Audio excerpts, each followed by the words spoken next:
Está começando Bendito Agro. Explicando o agronegócio e suas tecnologias de um jeito informativo e descontraído.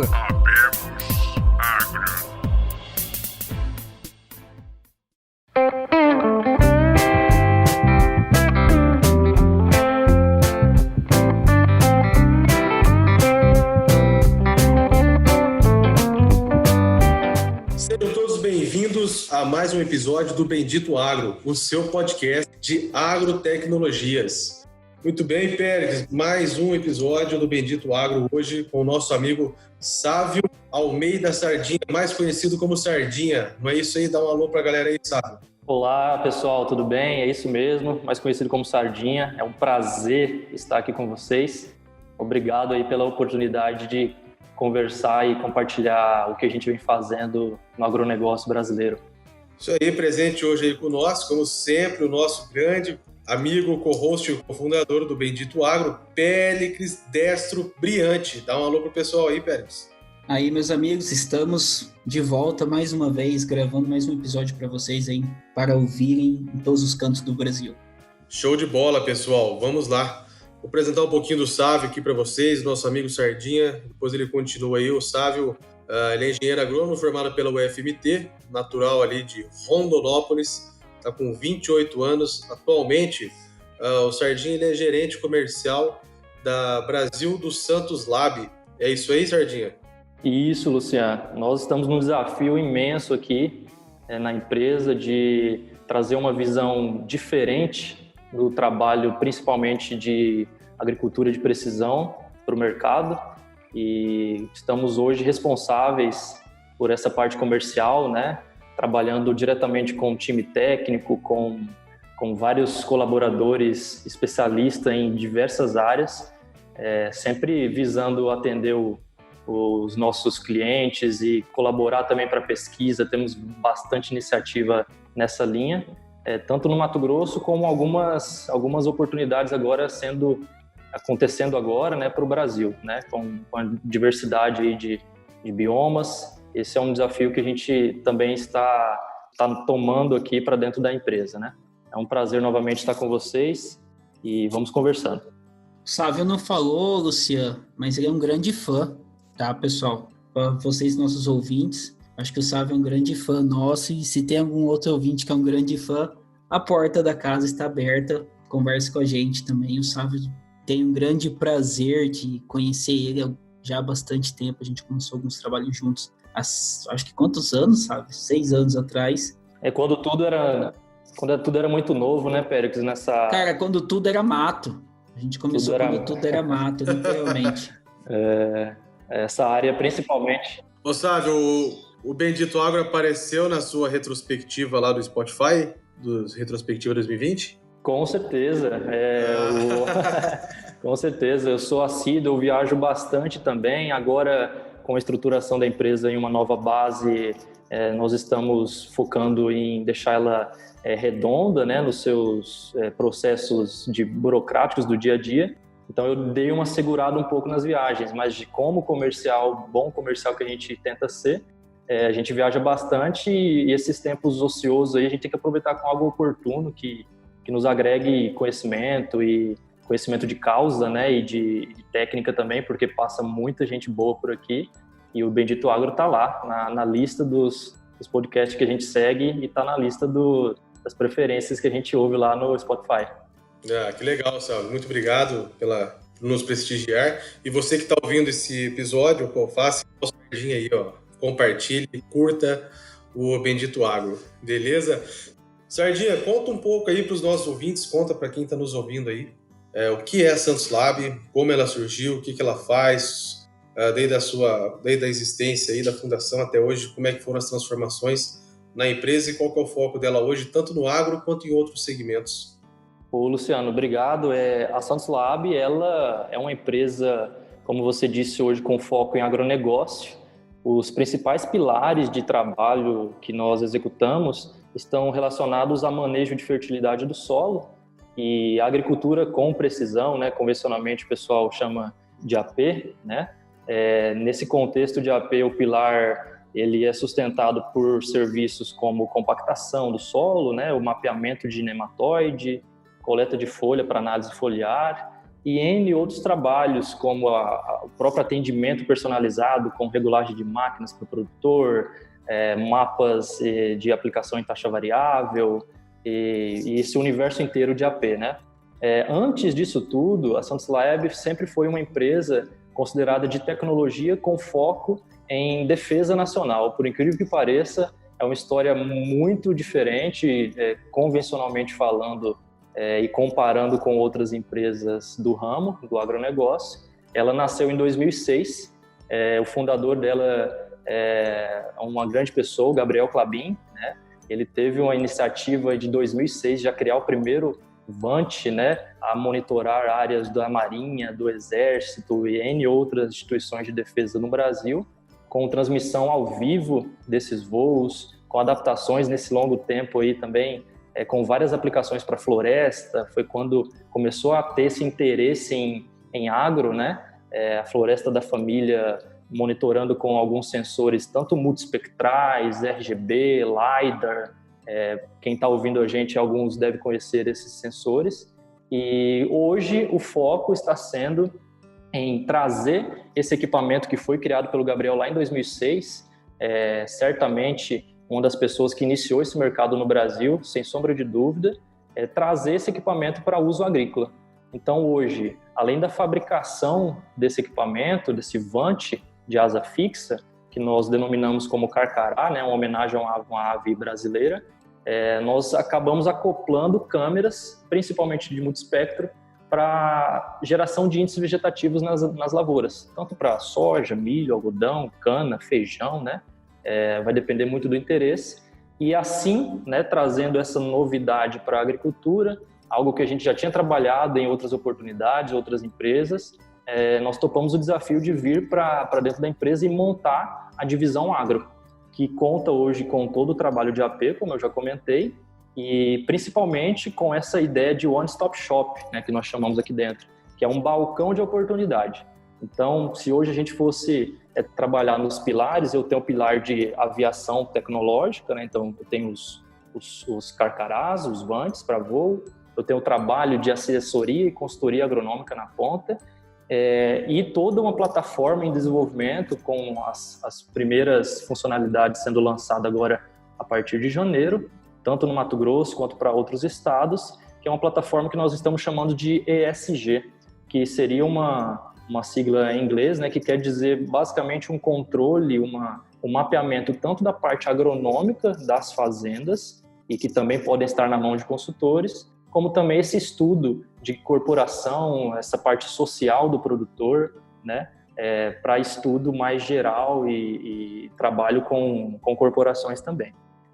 E o mais novo trabalho que a gente está lançando agora, um spoiler não tão grande, mas é a parte do carbono, né? Nós já vemos trabalhando desde a criação da divisão agro no Mato Grosso há 2 anos, viemos trabalhando com essa medição do carbono e alguns protocolos internacionais com a intenção de trazer para o produtor e todos os envolvidos na cadeia a oportunidade, né, de, além de produzir grão, colher grão e comercializar grão, ter a chance de entender se num banco, em uma trader, uma taxa de juro vai ser diferenciada ou uma venda de quem sabe um novo commodity que se cria possa ser oportuno em função desse carbono acumulado no solo, em detrimento também da emissão do manejo gerado nessa lavoura.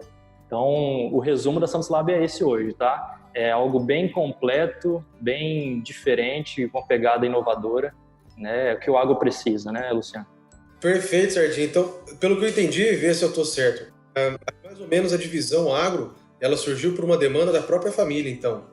Exatamente. Então, o Gabriel, vindo de uma família tradicional, né, no Brasil, estão já na Bolsa, todo mundo deve conhecer no ramo de papel e celulose, ele assina como Gabriel Klabin, né, e obviamente a gente desassocia um pouco a empresa que tenta ter uma vida própria, né, porque a gente está falando de uma plataforma, de uma estrutura de empresa distinta de floresta. No entanto, a gente também enxerga oportunidade na floresta, certo?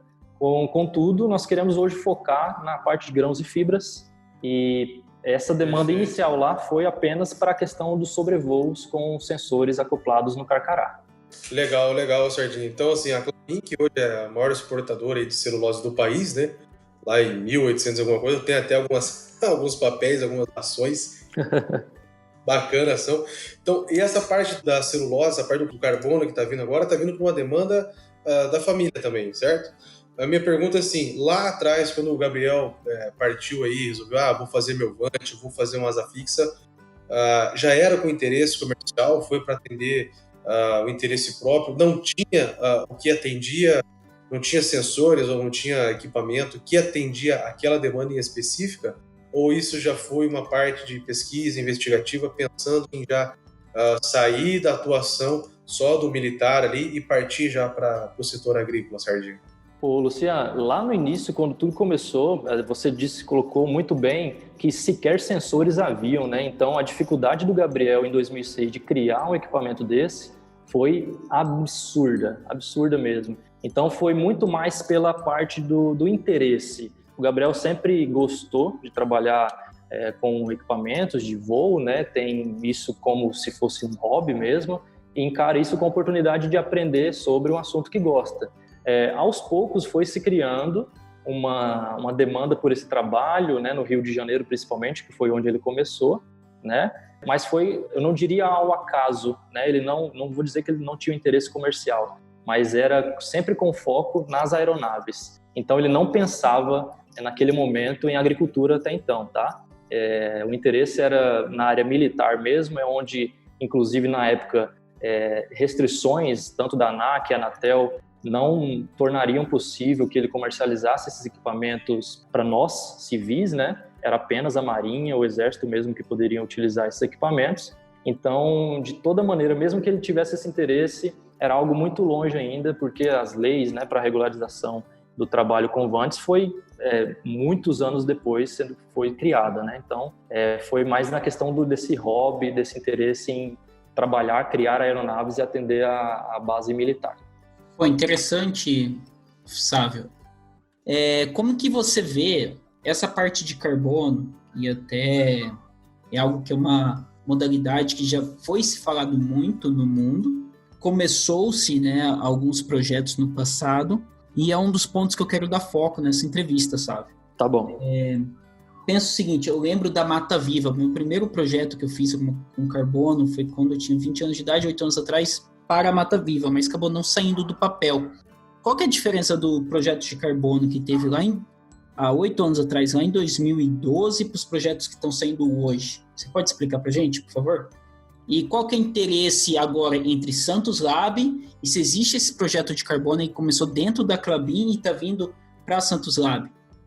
Hoje, esse projeto não foi uma demanda, né, da floresta. Ela foi uma iniciativa própria nossa, com entendimento de mercado, das tendências. A gente tem uma relação com N instituições, desde, não diria parceria, mas um contato direto com o pessoal da indústria, com o pessoal de ONGs, pessoal de governos. Nós tentamos entender o que cada um colabora, contribui, o que pode ajudar a um projeto desse porte rodar no Brasil e no mundo, né? E entendendo essas tendências, a gente decidiu investir com dinheiro próprio, né, investimento próprio, em uma busca por metodologias a priori, e aí sim definir calibrações para que depois chegasse ao ponto que a gente está hoje. A gente está no ponto de que a metodologia ela está validada, ela tem aplicação e, no entanto, no Brasil ainda nós não temos regulado essa comercialização direta do carbono, principalmente, que é o foco nosso, de solo, tá? Uma diferença para um projeto, como citado há basicamente uma década atrás, é que o envolvimento de instituições empresariais com foco naturalmente em iniciativa privada, onde o produtor, a moeda de troca sempre vai ser uma benfeitoria, né? Vamos dizer assim, a troca de capital, um incentivo, tanto de recurso, de diferentes maneiras, ou uma taxa de juro, uma fatura, né, de compra de carbono, por exemplo, é que agora nós temos o envolvimento de grandes indústrias, né? E essa solidez ela é o que eu sempre digo, é uma oportunidade que passa uma vez, né? Eu não posso, eu não estava inclusive no agro até nessa época, né, Péricles, por conta do pouco tempo de estrada, não posso assegurar que não existia empresas sérias envolvidas ou que não se foi para frente em função talvez de uma ligação com o exterior sólida ao ponto de justificar que o Brasil poderia defender essa bandeira, mas hoje é o momento, a gente está com uma pressão absurda, absoluta, inclusive, de todo o globo, né, em relação aos desmatamentos, queimadas e a degradação tanto da nossa parte viva, né, acima do solo, quanto do próprio solo. Exaurir o solo é cada vez mais evitado e cada vez mais se investe em tecnologia para a integração de lavoura, pecuária, floresta, e que na base de tudo, esse carbono no final sempre é o manejo, né, associado ao clima, obviamente, que hoje, nesse momento, eu enxergo que entrou-se os players certos para um momento certo, é igual o conceito da AP, né, aplicar na hora certa, na quantidade correta, no local correto, e eu acho que o momento é esse em virtude de um conjunto de fatores. Eu não associaria isso a, por exemplo, falta de técnica antes. Eu acredito que já existia muito domínio. Hoje, obviamente, por passar-se um tempo, esse domínio é mais evidente, ele foi melhorado, as bases de pesquisa que foram construídas naquela época foram investidos mais dinheiro nessas iniciativas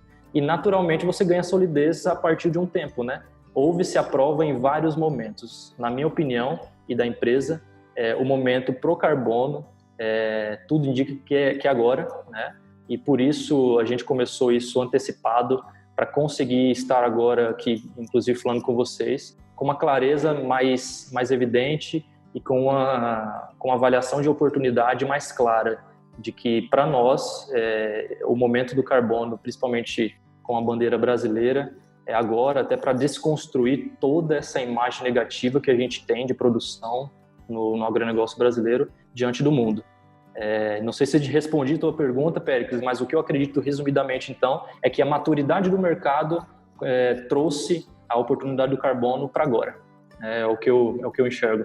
Sardinha, quando você fala em maturidade do mercado, você está falando exclusivamente do mercado brasileiro ou isso que você está trazendo é um cenário mundial? É um cenário mundial, Luciano, até porque o mercado brasileiro ele ainda tem alguns entraves em relação a isso, né? Hoje no mercado de floresta, indústria, você consegue trabalhar com os créditos. No entanto, esse balanço que nós chamamos, né, entre o emitido em função do manejo das lavouras e o acumulado em um solo, por exemplo, é o que vai ditar para quem avalia um projeto de carbono no solo, principalmente no exterior, se o produtor de fato está com uma compensação positiva ou negativa, e em função disso ele possa ser atendido com alguém ou um empresário com uma iniciativa diferenciada. Então eu vejo maturidade no mercado global e que ele acaba se entremeando no Brasil em função das empresas, como eu comentei novamente, players mundiais estarem também no Brasil e visualizarem o Brasil como um grande centro de oportunidade. Então, para a gente, inclusive, é interessante que outras empresas estejam nesse setor até para dar mais validade para o projeto. E a gente vê algumas iniciativas sendo iniciadas também, né? Tanto com empresas do nosso ramo quanto outras indústrias. E para nós isso é muito importante, porque ganha-se validade e aí para nós, né, nossa política principalmente, conseguir criar situações oportunas, favoráveis a uma legalização de um mercado, né, uma formalização, na verdade, ela se torna muito mais ágil. Então, eu diria que essa maturidade a nível global é o que me convence dizer que o carbono pode ser agora, muitos dizem até como associam ele como uma nova commodity que pode estar surgindo por aí. Sávio, como é que faz a quantificação? Explica pra gente como é que é esse processo e preço, vamos dizer assim, primeiro, vamos lá, como que funciona o processo da quantificação? Depois que você quantifica, o que você quantifica e como você quantifica? Certo, Pérez. Toda a quantificação do carbono no solo, ela precisa hoje, por não termos no Brasil uma fundamentação de mercado ainda consolidada, ser balizada em protocolos internacionais, né? E alguns deles também, obviamente, a gente utiliza nacionais, né, para ter as contraprovas e ser um modelo sem a chance de dar errado quando você for submeter uma comercialização, criação de offset, né, que nós chamamos. Hoje, então, a metodologia de determinação desse carbono no solo, ela respeita princípios de coletas estratificadas nesse solo, né? A pesquisa, inclusive interna nossa, mostra que em profundidades maiores é muito mais interessante fazer essa quantificação, porque em função de profundidades maiores, quando eu falo de profundidades maiores, eu estou falando de profundidade de até 1 metro, né, com grandes trincheiras. O que a pesquisa diz, então, resumidamente, é que quanto mais você estuda em profundidade do solo, melhor para entender o ciclo desse carbono ao longo desse tempo, neste tipo de solo, nesse tipo de bioma, né, nessa paisagem, e nesse tipo ou nesses tipos ao longo do tempo de manejo. Ou seja, o que eu estou querendo dizer então aqui é que para coletar esse carbono e fazer quantificação, para uma metodologia internacional aceitável, eu consigo fazer essa variação em uma profundidade de até 30 centímetros estratificada, né? Modelos internacionais como o IPCC, o GHG, para definição também de carbono emitido em função do manejo. No GHG eu entendo o quanto a máquina, a sua hora trabalhada, o modelo dessa máquina, o tipo do adubo utilizado, o corretivo desse solo, entendendo toda essa questão de garantias, vamos dizer assim, né, as porcentagens de elementos que formulam aquele produto, eu consigo entender a quantidade de carbono que vai ser liberada para a atmosfera, e aí eu preciso fazer essa contraprova, né, para ter esse balanço do solo. A quantificação hoje, então, é realizada com coleta de solo, né, estratificada, em profundidade de até 30 centímetros. Eu preciso também ter o dado de densidade desse solo. Então, hoje, uma agricultura de precisão convencional que coleta solo para a fertilidade do solo não consegue atender esses critérios de qualidade, porque para se coletar um solo de fertilidade, eu posso fazer 0 a 10, 10 a 20, né, em um único furo, e com o trado, com o meu quadriciclo, com a minha sonda, eu consigo no mesmo furo coletando essas profundidades diferentes. Na questão do carbono, eu preciso montar algumas estruturas que a gente chama de escadinha ou a própria trincheira, porque eu preciso do anel volumétrico, né, para entender a densidade desse solo. Não se tem carbono do solo, quantificação precisa sem densidade. Então eu preciso de um nível, inclusive, técnico um pouco maior desse coletor de solo, dessa pessoa, que no nosso caso, o responsável hoje é o nosso doutor em solo Gilmar, né, que vai estar indo para o Maranhão em um projeto que a gente vai estar fazendo, né, como eu comentei. Após essa coleta de solo, você precisa de um laboratório que consiga fazer essa análise de carbono, que não é o carbono também que vem da análise convencional de fertilidade do solo, de química e física, né, que nós convencionalmente usamos nos laboratórios parceiros. É um carbono elementar, então é um tipo de equipamento para essa análise totalmente específico para isso, né? Não é uma conta de matéria orgânica para transformar em carbono, tá? E feito essa coleta, essa determinação do carbono com a densidade, com o equipamento específico para carbono elementar, eu passo a trabalhar agora na elaboração, a depender do tipo de projeto que você está fazendo, ou do mapa dessa variabilidade espacial de carbono, ou de uma pontuação para o talhão. Vai depender muito do tipo de projeto que você está executando. O interessante também é que nessa paisagem coletada num talhão, o carbono, eu preciso de uma referência, o que a gente chama de definição de baseline. Eu preciso entender o quanto a mata nativa, por exemplo, me oferta de carbono pela sua natureza, vamos dizer assim.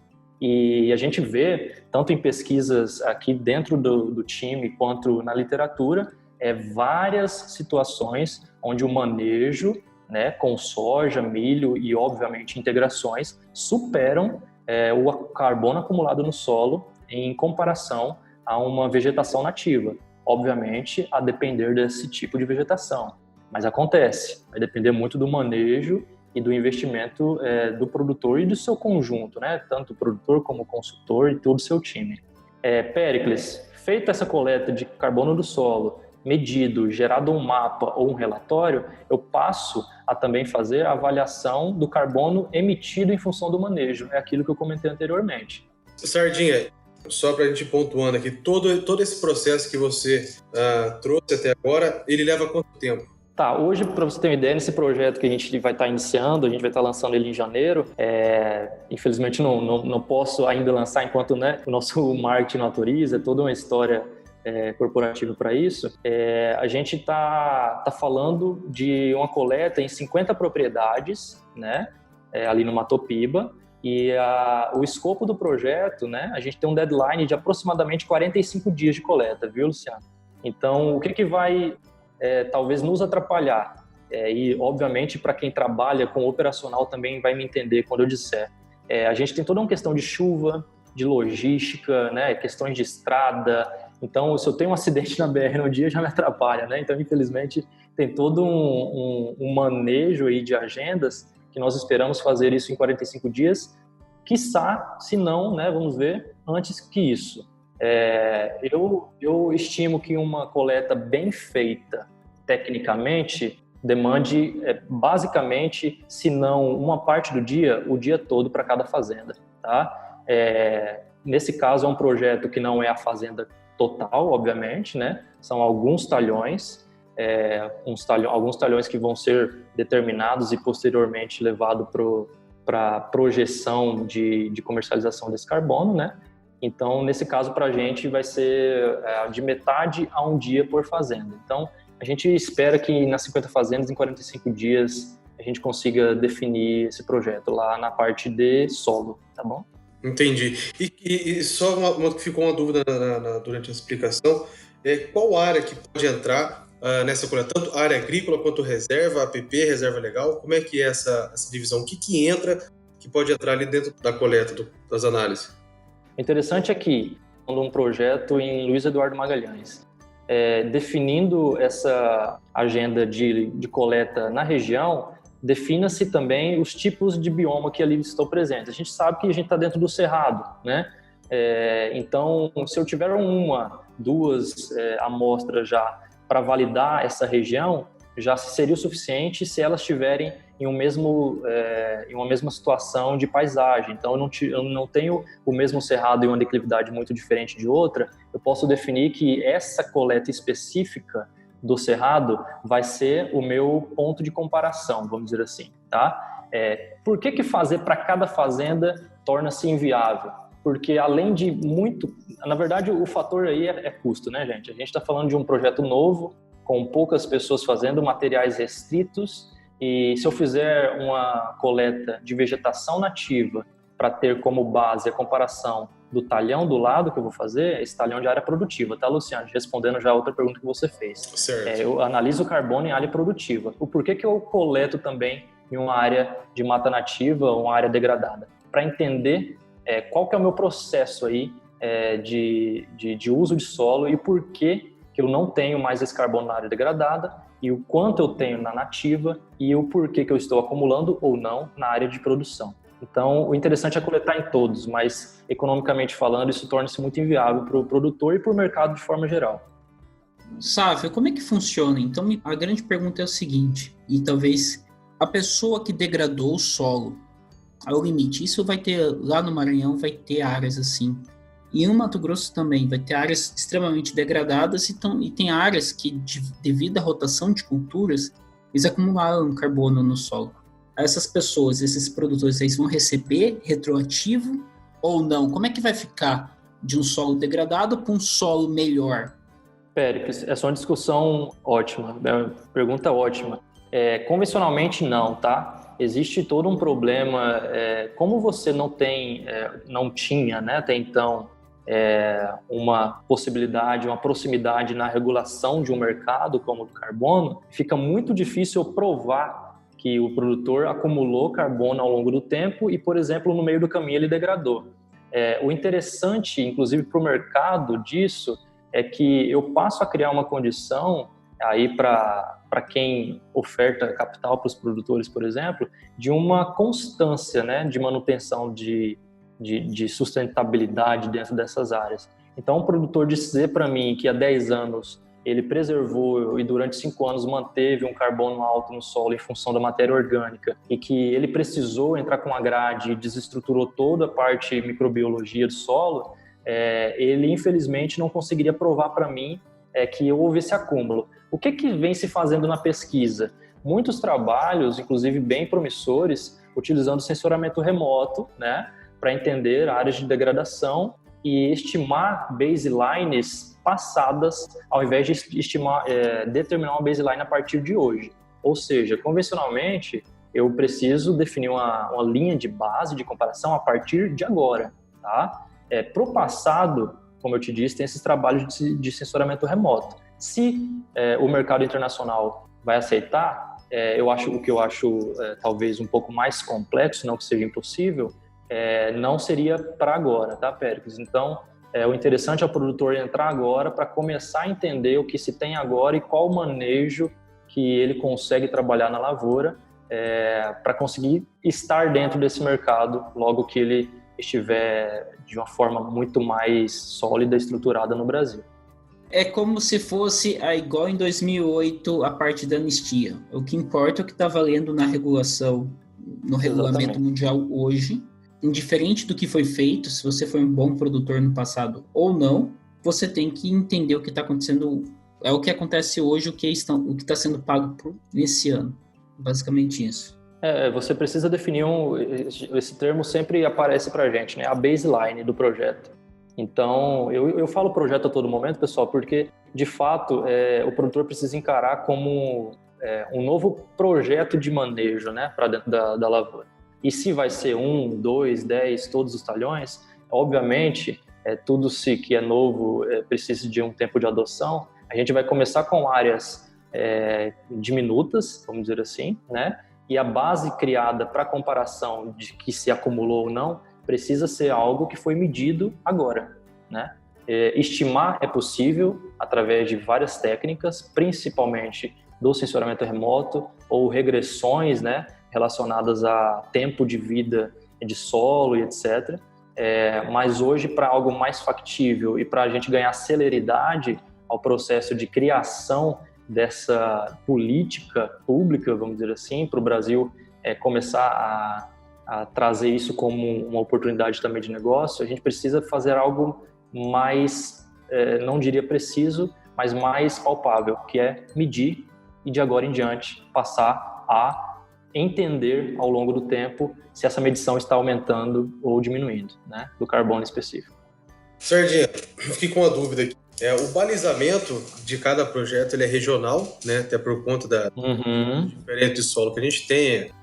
O oeste da Bahia tem um solo muito mais arenoso, então os teores de matéria orgânica são bem menores e mais difíceis de serem construídos do que no Mato Grosso, né? Vocês têm bem mais argila aí do que nós, conseguem ter uma caixa ali de matéria orgânica bem melhor. Então, dentro desse balizamento o que tem na minha região, nas matas, né, na minha vegetação nativa, na minha reserva, na minha APP, é que você cria essa linha, que talvez é isso que você está falando aqui, que é o baseline, né? Então, a linha do aqui, existe um X, né?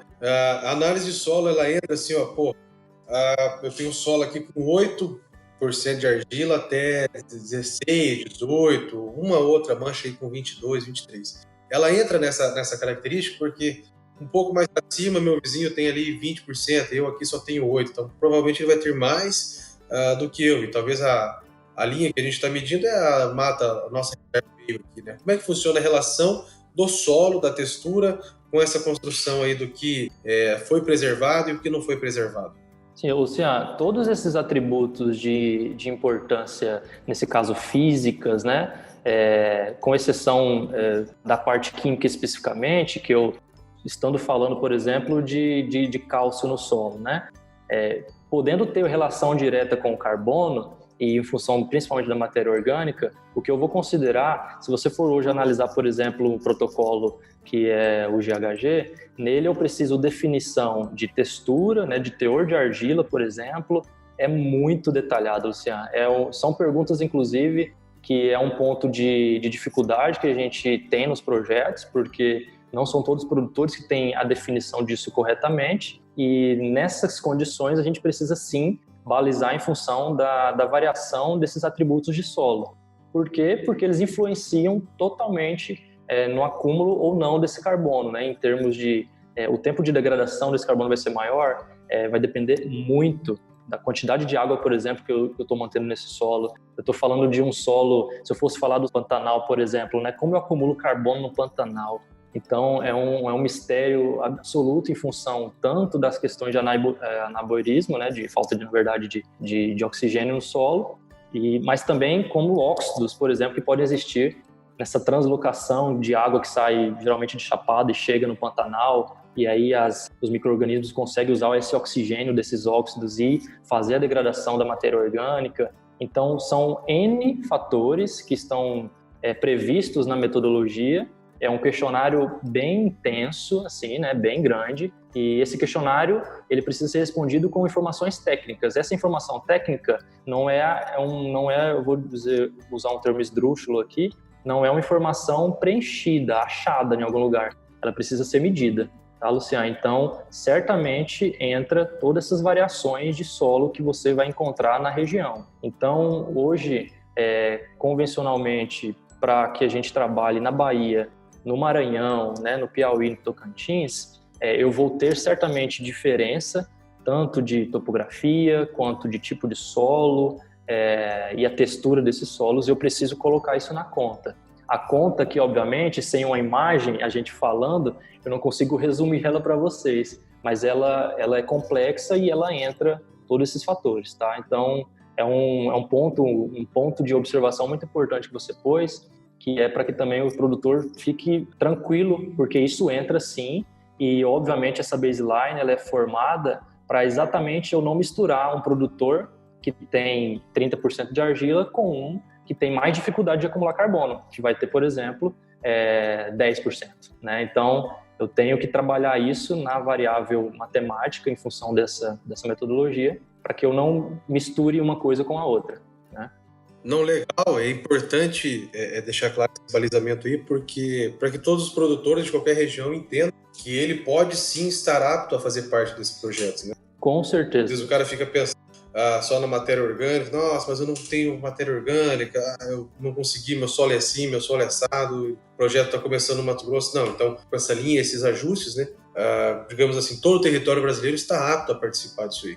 Sim, por exemplo, eu estava comentando em off aqui conosco, há 2 anos a gente vem fazendo esse trabalho já, indo para o 3º, né? Está rodando a safra, e a gente já começou a fazer isso há 2 anos atrás em Diamantino, que é uma terra, nesse caso desse produtor, de uma textura arenosa, né? E esses trabalhos agora indo para outros estados e no Mato Grosso aqui mais para a região da 163, eu estou trabalhando com uma relação, uma referência mais argilosa. Nada pode dizer que eu não posso fazer aqui, principalmente em termos técnicos, a inclusão dos mesmos produtores que às vezes têm fazendas em diversas localidades, ou produtores distintos, né, que têm às vezes o receio de entrar em um projeto de acúmulo de carbono que está diretamente ligado a manejo, acúmulo de matéria orgânica, né, em qualquer região do país, tá? Então não é um problema. Realmente, estava ouvindo vocês falarem e é complexo toda a situação. É bem complexo. E é interessante porque é algo que vai começar a envolver mais manejos. Estava conversando com um grande produtor em Lucas do Rio Verde, e um dos assuntos que a gente abordou é o seguinte: e se, de repente, houvesse a oportunidade desses grandes produtores ou produtores menores arrendassem áreas degradadas e transformassem em áreas produtivas, né? Só o valor do carbono já pagaria o arrendamento e já valeria o valor dessa reforma diária. E então são pontos de questionamento que vai mudar a forma como as pessoas tratam o solo. E até vou puxar um outro assunto, é interessante você falar da Santos Lab, é que quem não viu um seriado que tá na Netflix que fala do solo, eu não lembro, alguém sabe o nome do seriado? Péricles, é um seriado da Netflix, cara, aconselho inclusive que todo é solo fértil, se eu não me engano. Solo fértil, exato.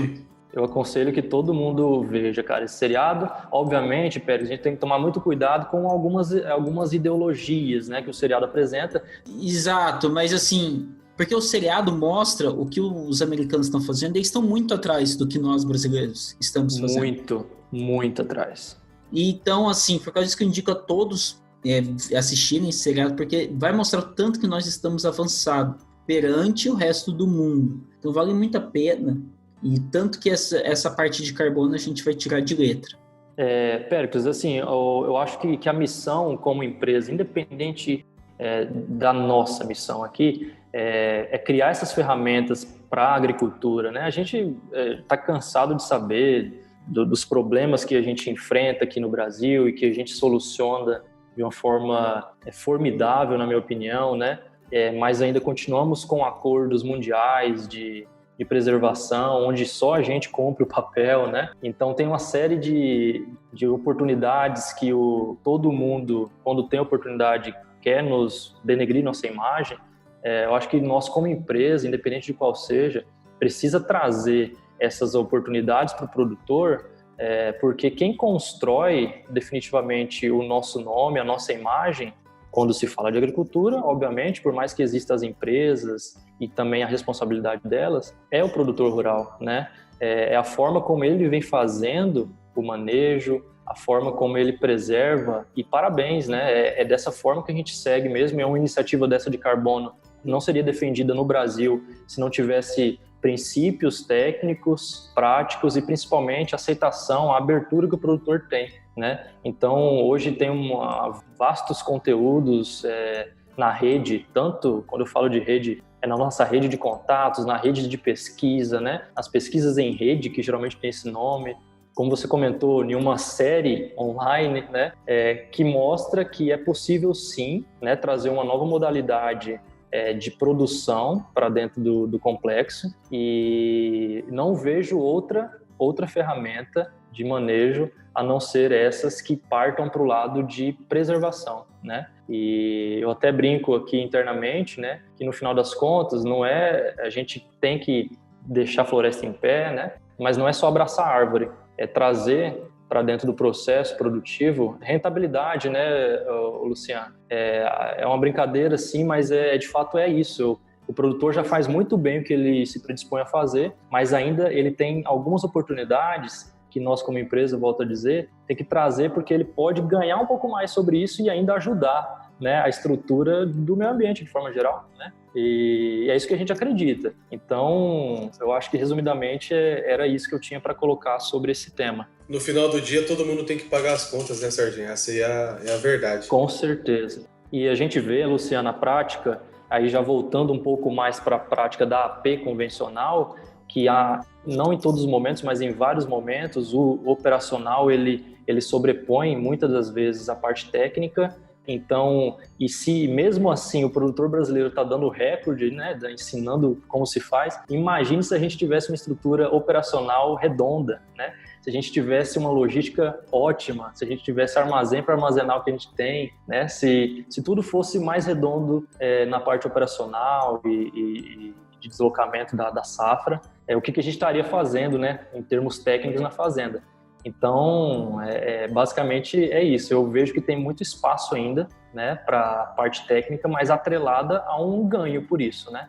Eu estou mantendo floresta em pé, né? Eu estou preservando. Com certeza. Eu vou retomar a sua linha de raciocínio, que eu, Pélix, te atropelamos aí com um monte de pergunta. Realmente novo, é um assunto que gera muita curiosidade, gera muito debate, né? Você tinha parado ali naquele ponto onde você encerrou a parte de campo, né, onde a gente encerra ali a parte da coleta, onde você faz toda a mensuração, né?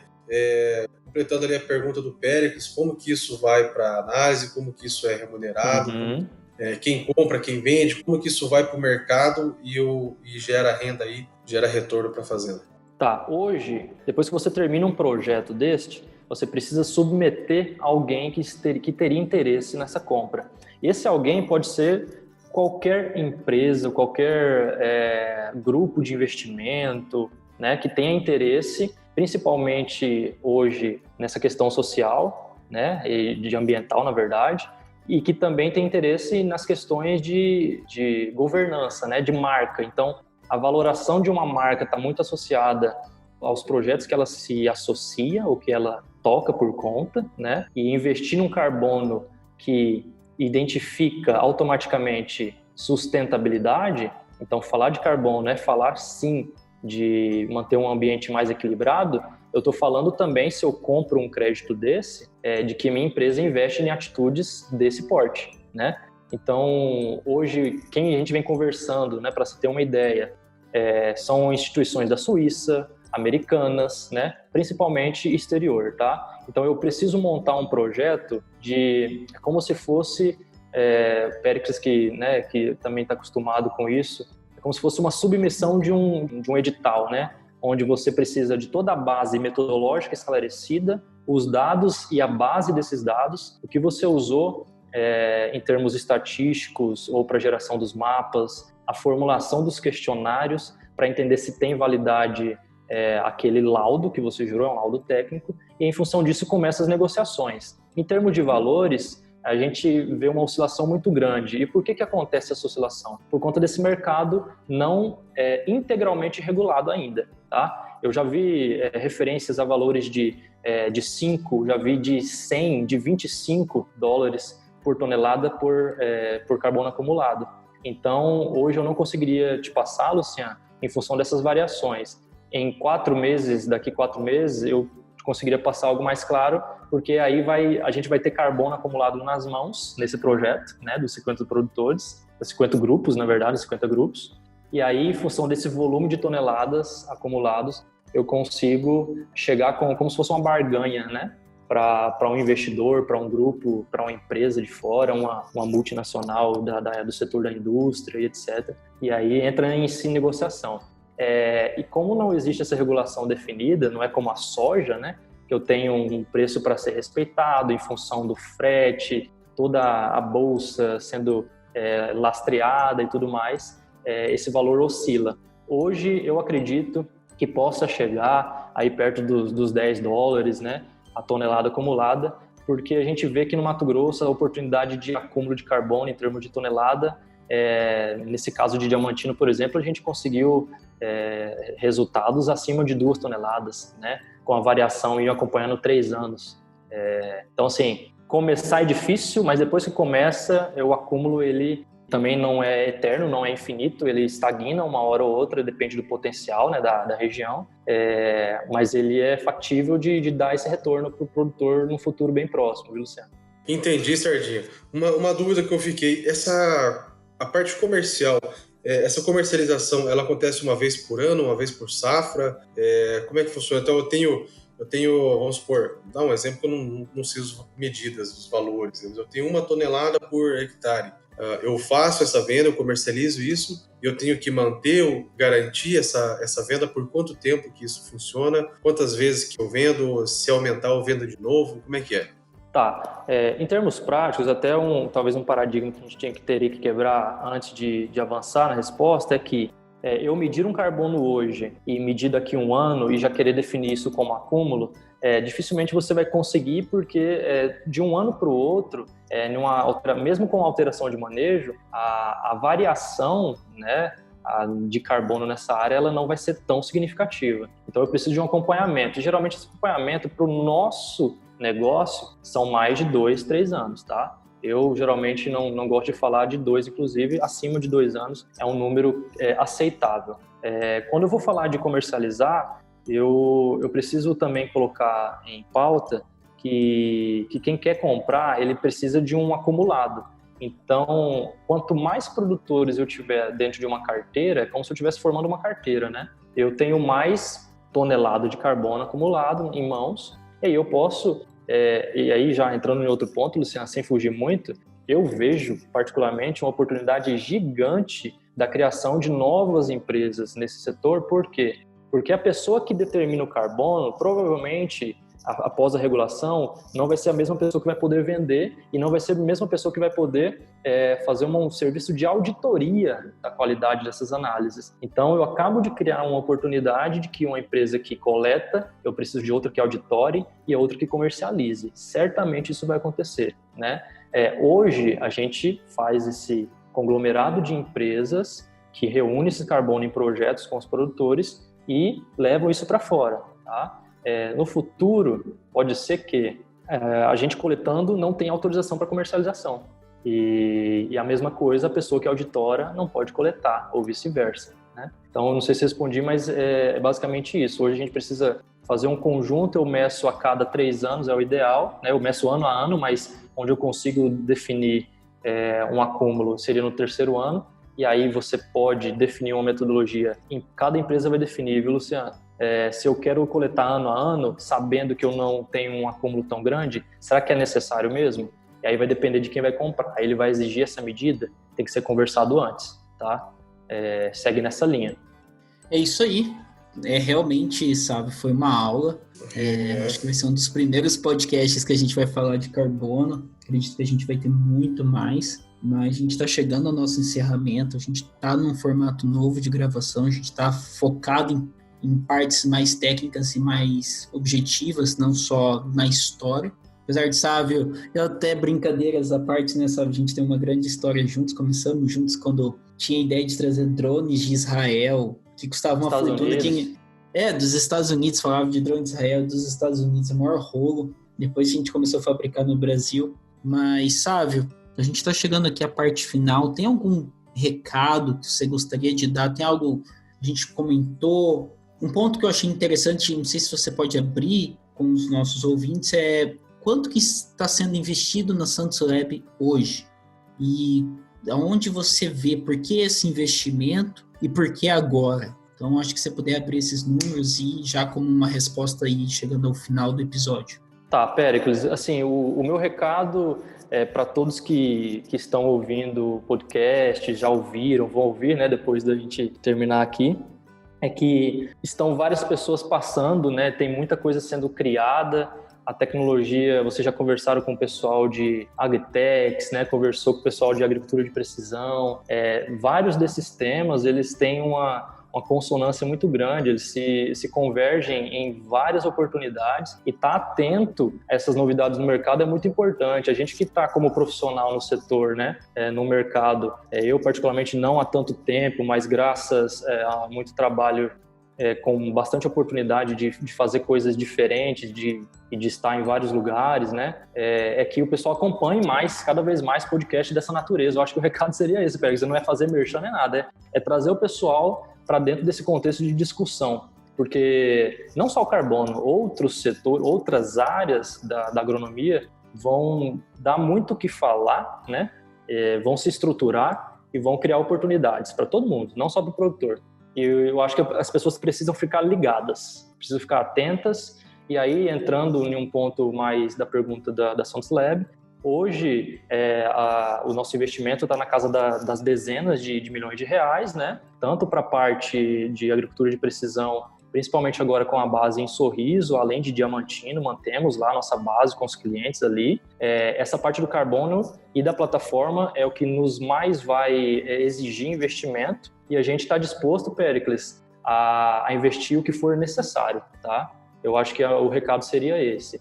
Hoje, a gente obviamente não abre por questões de empresa, né, o valor exato, mas são dezenas de milhões de reais, e a nossa ideia também é estar abrindo para o mercado em uma oportunidade, talvez no próximo ano, no final do próximo ano, para um venture capital, algo nessa linha, e quem sabe mirar um IPO na vida, né, que ninguém paga por sonhar alto, né, Pérez? Não, o custo é o mesmo. Não paga imposto e dá o mesmo trabalho. Ah, mas custa mais, Péricles, a gente tá pagando caro, meu. Com certeza custa mais. Custa mais, gente. Eu acho que tem que ter pé no chão, a gente tem um time muito técnico, sólido, de confiança. Eu acho que tem que ser balizado assim, né? A gente tem professores, tá, que se aposentaram, então no time integralmente, pessoas de grandes instituições do Brasil e do mundo no nosso time, e é para fazer algo sério, né? Hoje o carbono pode ser o centro da nossa conversa, mas tem muita coisa básica que precisa ser feita também. E esse básico aí ninguém pode parar de fazer, cara. Então a gente está aqui para fazer isso também. Bom, fantástico. Acho que é interessante toda a história que você acabou de contar da Santos Lab. Eu acredito que a gente vai ouvir muito mais, vamos ouvir falar da Santos Lab muito mais daqui para frente. A gente está vindo aí com um concorrente muito forte para o mercado, para fazer frente a todas as outras multis e também as empresas locais. E gostaria de começar pelos recados finais. Primeiramente, agradecer você, Sávio, por ter vindo, ter se disponibilizado a explicar como funciona, o que está acontecendo, dos investimentos, ter explicado a parte técnica. E vou passar essa bola para o Luciano. Luciano, você tem algum recado final, uma pergunta final, ou já quer ir para os agradecimentos? Não, na verdade eu tenho 8 perguntas que eu anotei aqui, que Sardinha, você vai ter que ficar aí, cara, a gente vai encerrar porque o tempo tá acabando, mas nós vamos ter que continuar aqui. Fechado. No make-off. Fechado. Agradecer, ó, Sávio Sardinha, que tá aí com o P aí, um assunto novo, um assunto bacana. Acho que, se você também ficou com... Eu tô com um monte de pergunta aqui, cara. Se você também tem, a gente vai postar, né, no Instagram, no LinkedIn, então mande suas dúvidas para lá, mande suas perguntas para lá.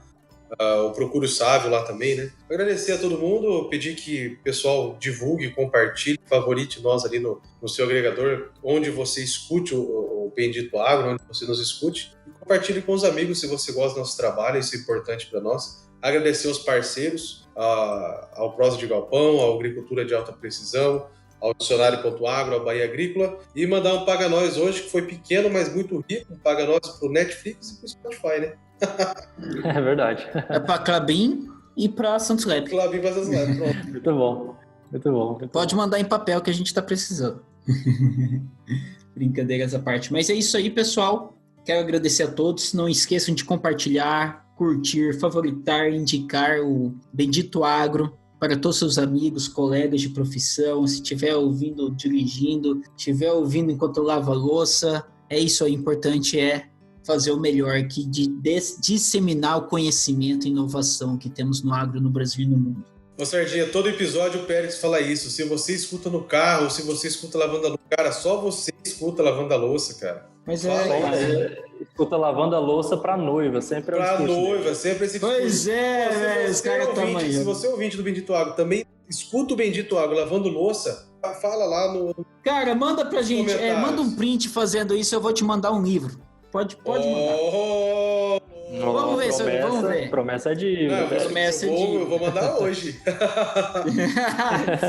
Sortear o livro pros lavadores de louça. Muito bom. Muito bom. Um grande abraço a todos. Muito obrigado, pessoal. Valeu, pessoal. Um abraço.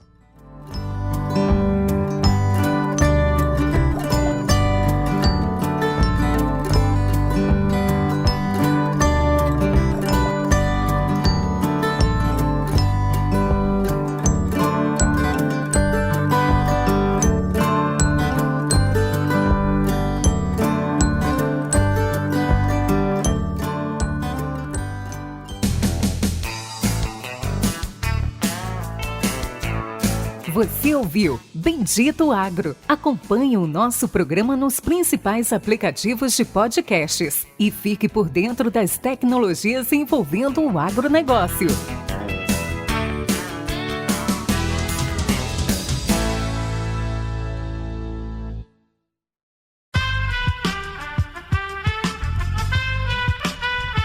Esse podcast foi editado por Aerolitos Edição Inteligente.